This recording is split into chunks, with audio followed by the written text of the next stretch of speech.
Greetings everyone, and I hope the collecting gods are smiling on you wherever you are. And welcome back to the channel for another 1/6 scale figure unboxing and review.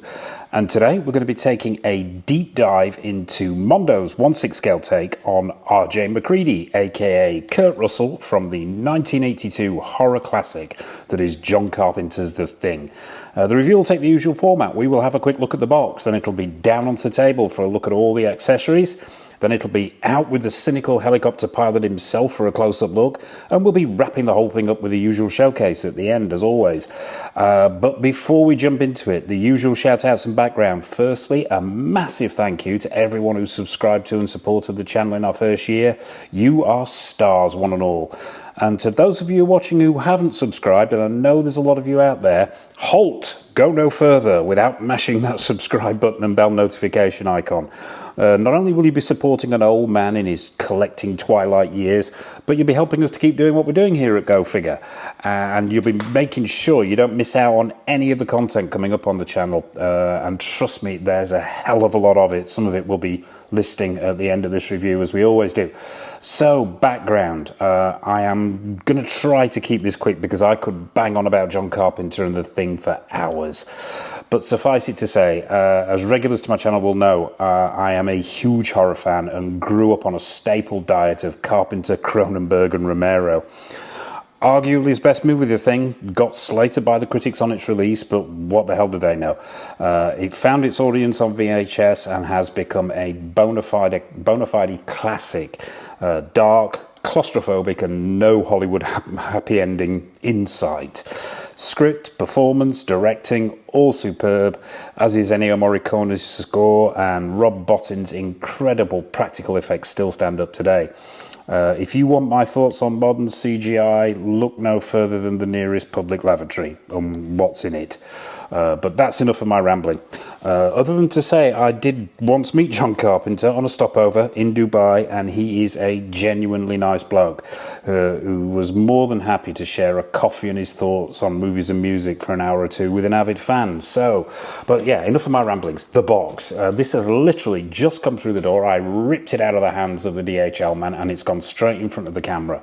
I know nothing about it. I haven't even taken the slipcover off, so it's a voyage of discovery for all of us.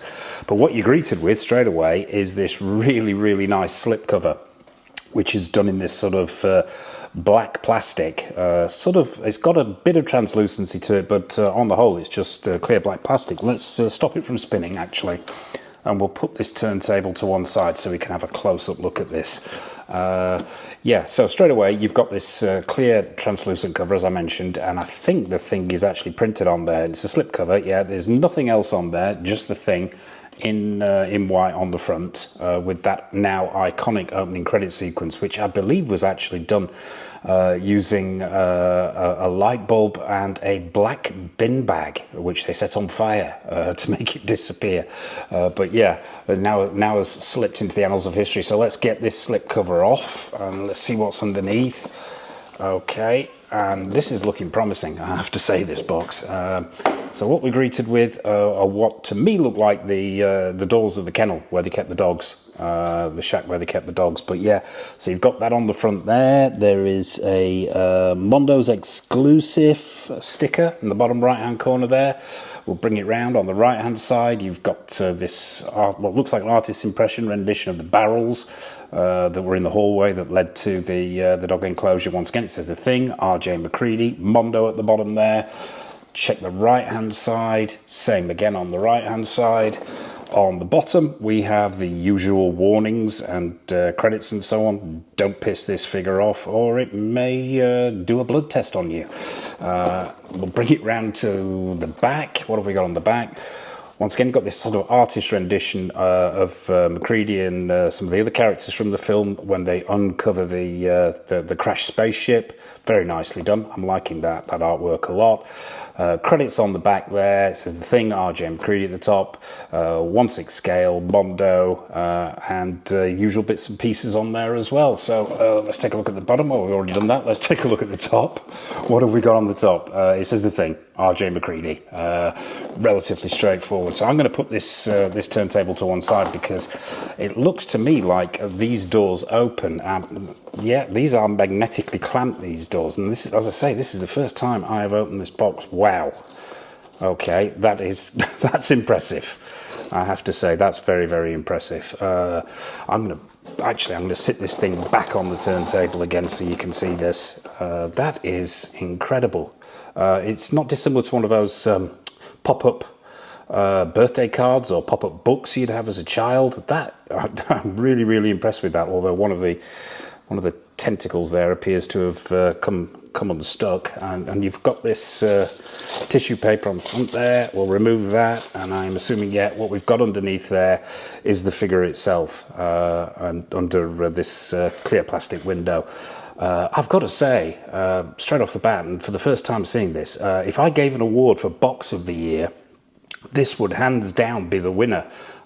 This is really, really impressive. I could just sit and look at this at the inside of this box for half an hour. Yeah, so but there you have it. I mean, what you've got here is a replication of the doors again to the dog kennel, and just what looks like a whole mess of thing, shall we put it that way, with claws and tendrils and lumps and all kinds of bits and pieces going on there, obviously to replicate the first time it comes out of the dog and makes its presence known. So yeah, really liking this box, and it folds neatly away again like that and is magnetically clamped. So yeah, very nice box, I have to say. And as I said, if there was an award for Box of the Year, this is most certainly going to get it. But that's enough of the box. So we'll do what we always do. We'll crack the seals on this guy, dive down onto the table and have a look at all the accessories that come with the figure. Okay, so wonderful art box opened, and we're down on the table with all the accessories that come with your MacCready figure. And we'll start with the hands, as we always do. You know me and my hands. Now, there's a fisted pair on the figure already, along with another swap out head sculpt, so we'll take a look at those. So you've got 8 hands in total, 4 pairs, 2 gloved, the rest ungloved. We'll take a look at the ungloved hands first, see what kind of quality we're looking at here. Just pick this one at random. Fair to point out as well at this point that all the hands themselves are actually pegged, which is really nice to see. They've all got their own individual pegs, because we know what happens with wrist pegs. They break. So to see each individual hand with its own peg is, I think, a good idea. So props to Mondo there for that one. The hands themselves, the sculpt is pretty decent. Yeah, I mean, you've got trigger fingers, you've got hands which I believe are for holding the flamethrower, and as I mentioned before, gloved hands. The sculpt's okay. If a bit basic, there's no real texturing on there. There's a little bit of bone work and almost a touch of vein work, but on the whole, yeah, they're not the most sophisticated hands I've ever come across, but they're still pretty good. There is multiple paint applications on there to give it some different skin tones, and there's a bit of flecking on there as well. The fingernails aren't really picked out that well, and there's no real creasing in there to speak of. But so yeah, not the best hands I've ever seen, but by a country mile not the worst hands I've seen. So yeah, we'll put the ungloved hands to one side, and yeah, we'll just check. We'll check one more just to see. Yeah, pretty much the same story here. There are some visible seams if you look closely in places there. So yeah, as I say, perhaps not the best paint job and sculpt in the world, but not the worst. These are definitely a firm. These hands, they are very, these are a firm to hard, so it may very well be a hairdryer or hot water job for gripping some of the accessories or posing, so bear that one in mind. So we'll put the ungloved hands to one side. These are the gloved hands.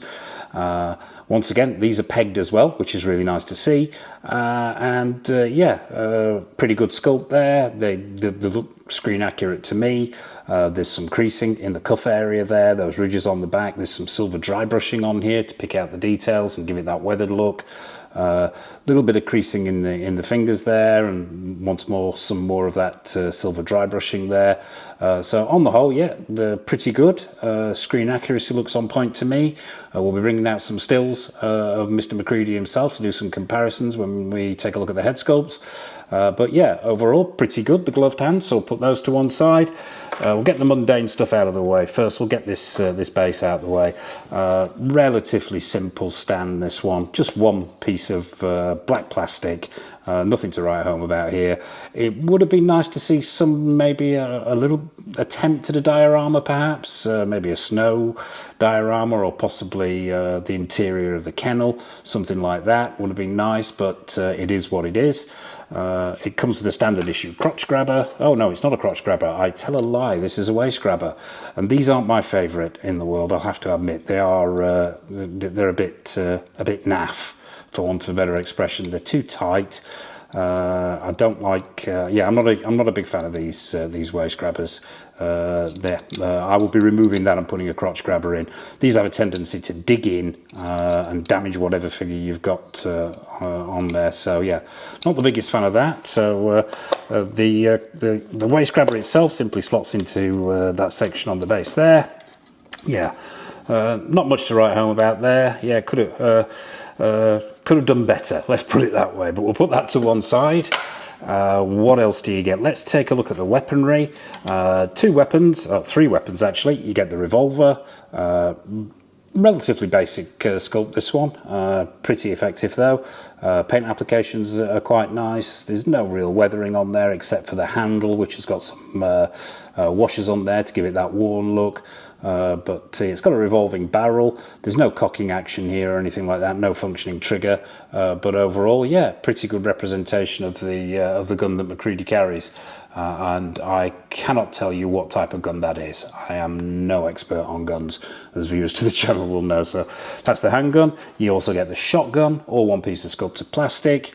No cocking action or trigger action here, but it's a relatively decent sculpt. The paint applications on the stock there are nice to give it that wood effect.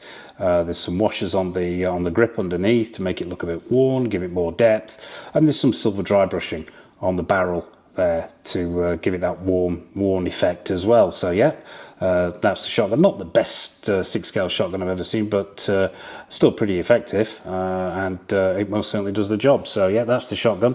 While we're on the weapons, let's take a look. Let's put these other pieces to one side and take a look at this flamethrower. Where would MacCready be without his flamethrower? So yeah, what are we looking at here? Now, as I said, they're brand new out of the box. This is the first time I've seen these accessories, so this looks pretty good. What you're looking at here is pretty much all one piece of sculpted plastic, bar these nylon straps, so you can attach them to MacCready. The colour looks screen accurate. It was that green colour. There's some the paint applications are nice to give it some texturing, make it look a bit old and weathered. This has been an attempt at weathering on here. There's some silver paint applications to make it look scratched around the nozzle area. The whole thing is made out of plastic, as I mentioned, including this back plate here, which is held on with. I mean, they look like ropes, but they're not. They're sculpted plastic pieces there. There's this brass nozzle at the top, or copper nozzle at the top. Paint applications are nice. Screen accuracy looks on point. Let's take and this nozzle here, the hose itself is actually rubber, and comes up to the actual throwing part of the flamethrower. Yeah, the sculpt here looks screen accurate to me. Once again, you've got that same weathering that you've got on the backpack itself. There's some silvers on there, some browns, some blacks and greys in there to give it that depth, and the triggers have been picked out nicely, and the screws have been individually picked out and painted, which is nice to see. And there's that, once again, that copper effect on the joins there, the nuts that join the hose in. And overall, yeah, I think they've done a pretty good job there. As I say, we'll take a look at some stills to check screen accuracy when we bring the figure out. But yeah, that's the flamethrower, and very nice it is too. We'll put that to one side, and let's take a look finally. And it's fair to say at this point, This is only the second Mondo figure I've ever owned. I only have one other Mondo figure in the collection. That is their Creature from the Black Lagoon, which is a very, very simple figure. I mean, I know Mondo are known for doing things like He-Man and stuff like that, and I think this is their first venture into this kind of figure, unless I'm very much mistaken, which I may very well be. Please correct me in the comment section below. But this is the timed edition of this figure. There are two versions, the regular version and the timed version. The timed version comes with these two bonus pieces, shall we say, and we'll bring them both into shot. Now, what we've got here, we'll start with this one, which is the dog thing, which is where we're first introduced to the creature itself now, and it appears from inside the dog, and this is sort of the dog mid-transformation. Bit iconic now, this sequence, as is this dog, this Rob Bottin designed dog. What we're looking at here, I think it feels like, I don't know whether this is a acrylic, resin or polystone. It doesn't feel heavy. I imagine it could be polystone. It could be hollow polystone. It most certainly isn't plastic. It feels like hollow polystone, but once again, I'm sure someone will correct me in the comment section if I'm getting that wrong. But overall, yeah, I mean, let's take a look at the bottom. It just says Mondo on the bottom there. Now, the sculpt here is very, very nice, and having watched this film thousands of times, I would say the sculpt is on point here. You've got that that head is really, really nicely done with the uneven eyes there, the asymmetrical eyes. The paint applications around the mouth are a little bit, I think one of my subscribers described it as cartoony, and I can see what he means here. But overall, they're pretty good. The interior of that mouth is very, very well done. The tongue is split, it's nice and shiny. The teeth have been well painted and picked out, as has the gums there. Overall, I mean, the screen accuracy is most certainly on point. The shape is right, the proportions are right, and that head is very accurate, as are all the multiple legs that are emerging, and as is this sort of section here. I would say that the paint applications are good, but and I can see what that subscriber regular to the channel meant when he said a little bit cartoony. The paint applications could be a little bit better, I think, on this. It's good, don't get me wrong. It's got that wet look, that glossy finish. There are washes on there to pick out the texturing and the folds and the curves. But it just feels like it could have been slightly better done, and maybe a deeper red as well. But maybe that's just my imagination. But yeah, very, very nice. But I would say it could have just gone up ever so slightly, one notch up maybe on the paint applications. But overall, a very, very effective, very, very nice looking piece. If a tad gruesome. So yeah, that's the dog thing. We'll put that to one side. You also get the spider head, the Norris spider head thing. Now, this is actually quite delicate, as I realised when I picked it up out of the box. So I would exercise caution if you're picking this figure up and you're getting this piece with it. These legs are quite, well, I'm not going to say that they're brittle, but they feel very, very delicate. And I suppose it's the only way to do it. Now, it looks like they're, yeah, they are. They're hinged there. That's the first time I've noticed that, actually. So yeah, the legs are hinged, but so you can actually muck around with the posing of this particular accessory. I don't think any of the joints where it actually joins the head are hinged. So no, it's just this one at the first knuckle on each of the legs is actually hinged. But yeah, you can muck around with those, and I would say be very, very careful though, because I think if you're going to use this joint and maneuver this joint, hold the other side of the leg while you're doing it, because as you can see, they're quite stiff, and I think you'll transfer that pressure down to the joint there at the end and quite easily snap these off. So yeah, exercise caution. But let's take a look at the sculpt and the paint application. Let's flip him round. Yeah, the screen accuracy is most certainly there in the sculpt. That distorted face with the lines and the eyes moving off at strange angles. Overall, the sculpt, I think, is quite good. The hair is quite well sculpted, if a little bit, how can I put this, simple. And the paint applications, again, they're good, but could have just been ever so slightly better. I think we're not looking at say Hot Toys or in art standard paint applications here. Close, but not quite to that level. But still very, very good indeed, and I'm really liking these accessories. But yeah, you've got the eyes coming off and stalks from underneath the chin area. You've got the mouth is really nicely sculpted and distorted, and overall, I think it's a cracking little accompaniment to the whole figure. So yeah, there you go. That is the Norris spider head as well. So we'll pop that to one side carefully, and we will bring in finally. Now this is the second of the two head sculpts. We will take a look at the one on the figure when we bring the figure out. Now this is MacCready post being out in the cold, shall we say. This is him when he's clutching the dynamite, when he returns from being abandoned in the middle of nowhere, and finally manages to make it back. And also as well, I think it's a similar look that he has at in the end sequence where they go after the thing underneath the shack where it's building its spaceship. But yeah, so let's have a look. What are we looking at here now? First impressions are pretty good. We'll start with this hair. The hair is good. It's unmistakably MacCready. The style is right. There is a couple of visible seams in there, but they're barely visible. There's some individual strands picked out in there. Once again, I would say perhaps let down ever so slightly by the paint applications. The paint applications could be slightly better on there. But yeah, the hairstyle is right, the proportion's right, the colour's right, because you've got this sort of...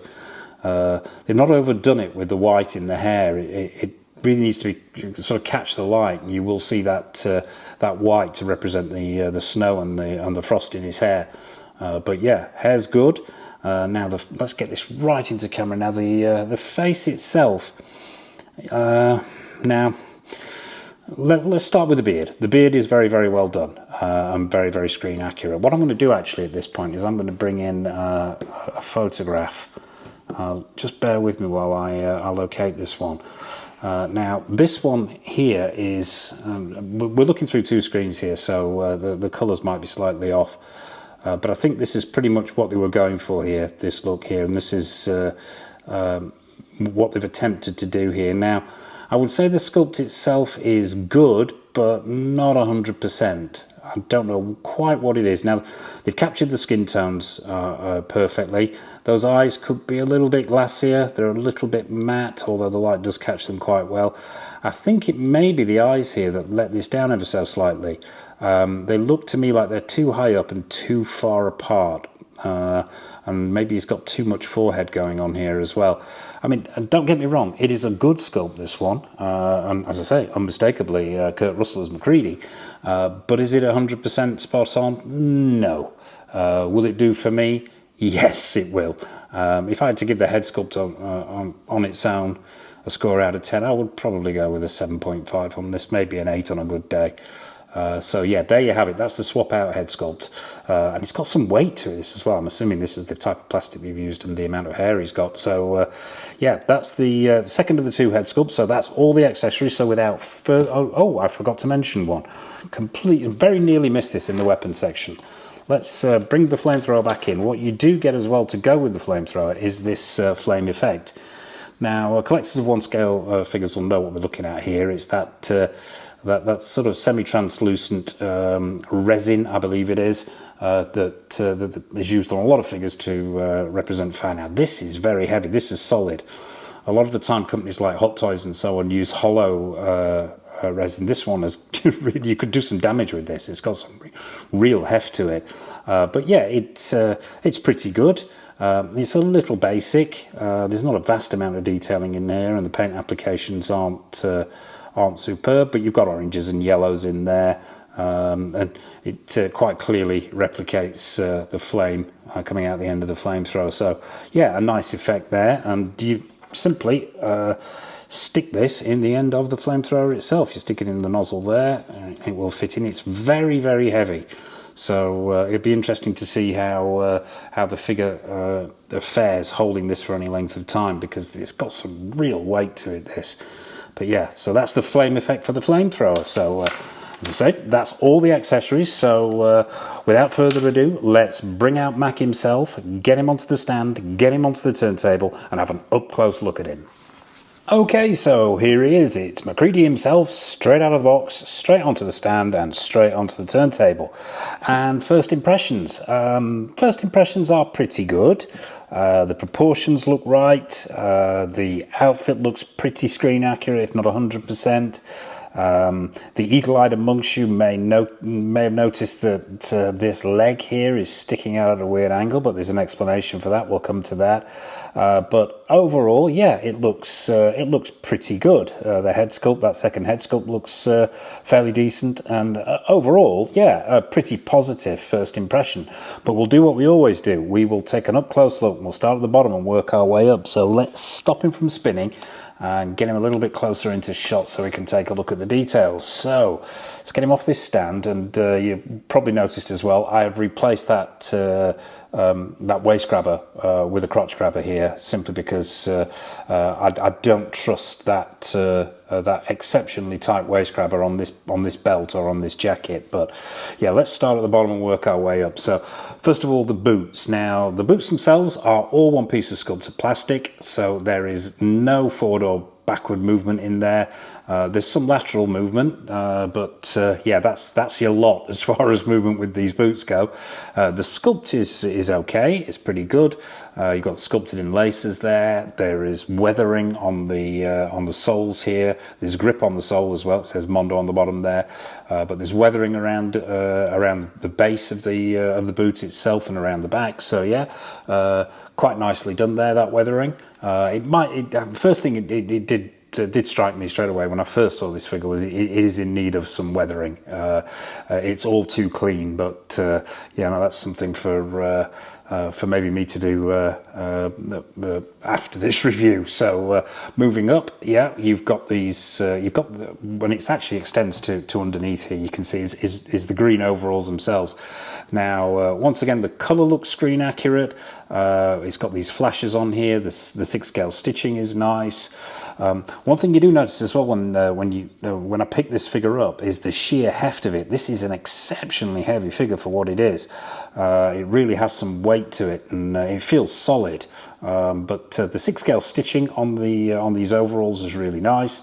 We'll take a look around the back. Relatively simple, not much detailing around the back there on the overalls themselves. The jacket has a 6-scale zip on it, and we'll actually undo that. And I'm probably going to regret undoing this because getting these things to back on after you've undone them can be a bit of a nightmare. But we'll see if it's a functioning zip on there, and it doesn't seem to want to open that jacket. So yeah, well, we'll leave that as it is for the time being. But yeah, back to the overalls.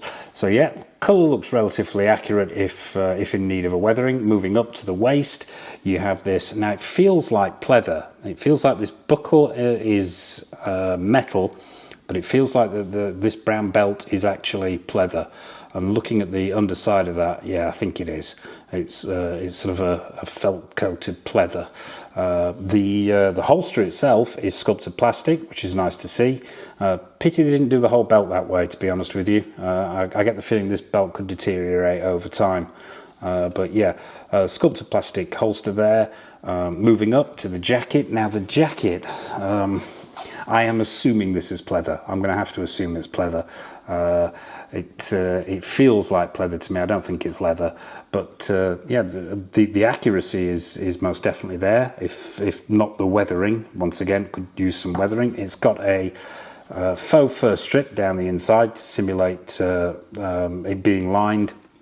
Obviously, for reasons of bulk, I think what Mondo have done here is they've gone with just this strip to make it look lined, like the whole interior is lined. If you did line the whole interior with the same fur, it would just be so bulky it would throw all the proportions off. But yeah, just actually to go back down to these legs now, is something I noticed, and I mentioned this when he was actually stood on the stand there. If you look at these the legs here, this one is coming off at a strange angle, and I noticed this straight out of the box. That foot there that boot rather, is sitting at a very odd angle to the rest of the leg, which is coming out like this. And then when I checked the articulation, the reason for that sort of became apparent, and I'll show you. The actual leg itself is not in the body, and now getting any movement up there, and I thought if I finagle this, I thought it had just moved around in transit, but it hasn't. It's the way this leg has been attached is completely wrong, unfortunately. Yeah, I mean, this leg is fine. The articulation there, it feels like this. It's not a ratchet joint, but there's most certainly a good knee joint in there. If not double knee joint, then a single one. I think it's a single, yeah. But this leg is absolutely fine and not a problem. You try and square off this leg, and it won't have it, and the joint is at an angle, so you get that effect. That very goofy effect when you try and bend that leg, which is not good. And as I say, I have tried to, it actually feels, I'm trying to get is this leg on the wrong way around? It could very well be that this leg is actually on the wrong way around. But there's some movement in the joint there, and in the hip there, I'm noticing that, but yeah. As you can see, that is completely off kilter. That boot is wrong. I mean, I could probably finagle that to straighten it out, but it wouldn't alter the fact that this leg has been put on the wrong way. Don't know how they managed it. I would have to take off the overalls and check that. So yeah, unfortunately, that's not good from Mondo. Not good at all. The jaunty leg look is not one that I appreciate, unfortunately. But moving on. So yeah, we were talking about this jacket. Very nicely done. Screen accuracy is there if requiring some more weathering. The overalls underneath, I can't get this jacket off at this point in time, but the overalls underneath look really well done, and the stitch work is nice. Once again, 6 scale zip there, and they've even done the multiple shirts underneath, the grey and the white shirts underneath the overalls as well. The jacket itself feels like pleather, so I would exercise caution here. I'll be treating this with Aerospace 303 straight away, but the stitch work is nice. That collar is fur lined, which is screen accurate, but I sort of prefer the down look. Getting that to, and seems to be made with the idea of having that collar up. I sort of prefer it down, but with a bit of futzing, it looks like it'll come down and stay down. And let's take a look at this second head sculpt now. I think I prefer this one. We'll bring the other one into shot in a second, but yeah, let's just do some comparisons actually, because I have noticed a couple of things in between takes here. And what we've got, and I'm going to bring this shot in because I think this is the shot that they were trying to replicate here. And if I can get the camera to focus on this and try and get the angle right with MacCready himself here. Now, first thing I did notice when reviewing the film and the stills here is that the colour, I said it was accurate before, but it actually isn't, and that was my mistake. His hair's lighter in the film. Let's be honest about it. It is not as dark brown as it is here on this sculpt, as you can see there. And that is a pretty accurate representation of him. It was much lighter. It was a lighter brown, almost an auburn colour, whereas they've gone for a very dark brown here. So that colour is off. But also as well, I mean, I do like this expression, but I mean, as you can see there, that probably hints at why this head sculpt looks ever so slightly off, and it is the eyes. It's most certainly the eyes that are throwing it off. And perhaps some of that skin texturing as well is not quite as accurate as it should be. But overall, I still think it's a good head sculpt. It's just not perfect. That hair colour is off, and the face looks, there's something wrong, and normally that's down to the eyes, and I'm going to go with the eyes on this one, although the nose does look ever so slightly larger on this sculpt than it does there, and a different shape. But yeah, so that's the second of the two head sculpts. Not sure which one I prefer. We'll bring the other one in actually. Let's just hold him down here so we can get a real close-up look here.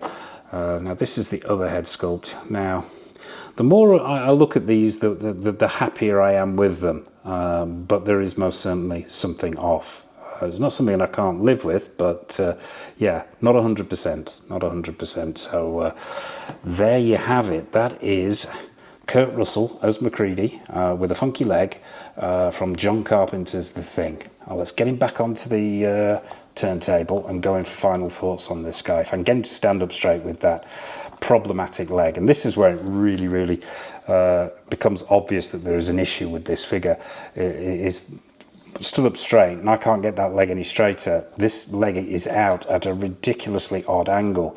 There is some padding, and I forgot to mention that, there is some padding around the back of the legs and the back side here of this figure.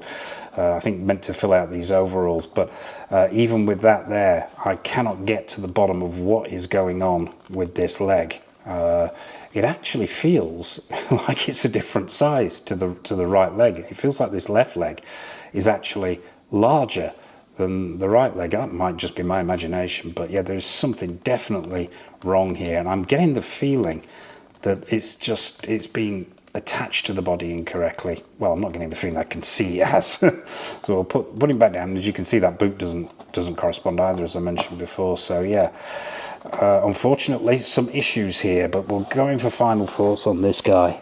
Let's get him spinning again, as I say, final thoughts. So it's a tough one, this. It's a mixed bag, it really is. There's some fantastic points here, and there's some stuff that really needs improvement. I love the quantity and the quality of the accessories, bar the, I'm going to say the paint applications could be slightly better on some of the accessories, on the dog thing and on the Norris Spider thing.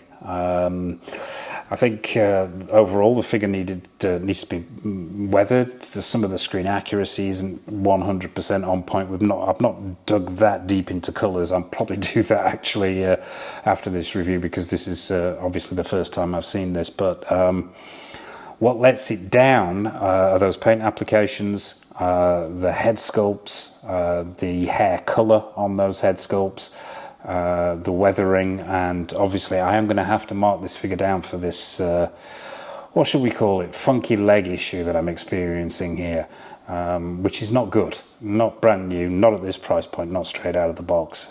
This shouldn't be happening, but it's a shame, because the potential here for an absolutely amazing figure is most certainly there. It just misses the bar ever so slightly in a number of areas, which is going to cause the score to come down. So how am I going to score this out of 10? Tough one. 7.5. If I woke up on a really good day, I might give it an 8, but I think we're going to have to stick. Well, let's split the difference and call it a 7.5, a 7 to a 7.5. Yeah, it's potentially an amazing figure, just let down by a few niggles. Paint applications, accuracy of head sculpt, and most certainly the funky leg issue that I'm experiencing here. So there you have it. That is Mondo's MacCready from John Carpenter's classic movie The Thing. So what's your take on this? Am I being too harsh? Is that head sculpt a lot better than I'm giving it credit for?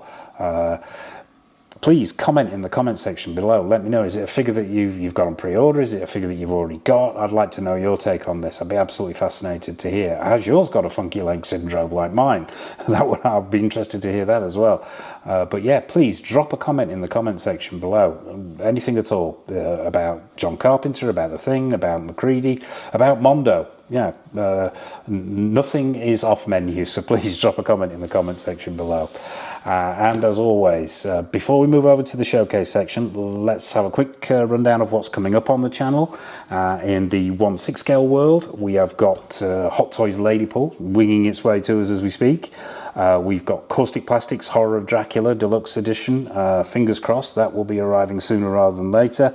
We've got Blitzway Astro Boy version 2.0. Looking forward to that. That's in transit as we speak.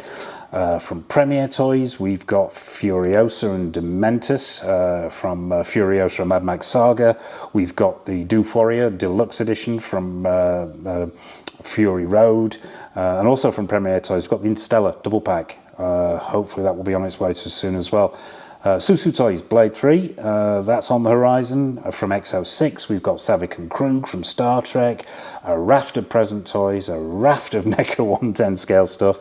In the quarter scale world, we've got the Prime 1 Batman N52 statue, and the Prime 1 and Blitzway Paul Atreides still suits statue. Try saying that after a pint. Those are all on the way to us as well. So yeah, I could go on. The list is endless. So if you haven't already, please hit that like button, hit that subscribe button, hit that bell notification icon so you're not missing any of this good stuff that's coming up on the channel. And I suppose all that remains for me to say is, from the flawed MacCready and myself, take care of yourselves, happy collecting, and it's over to the showcase.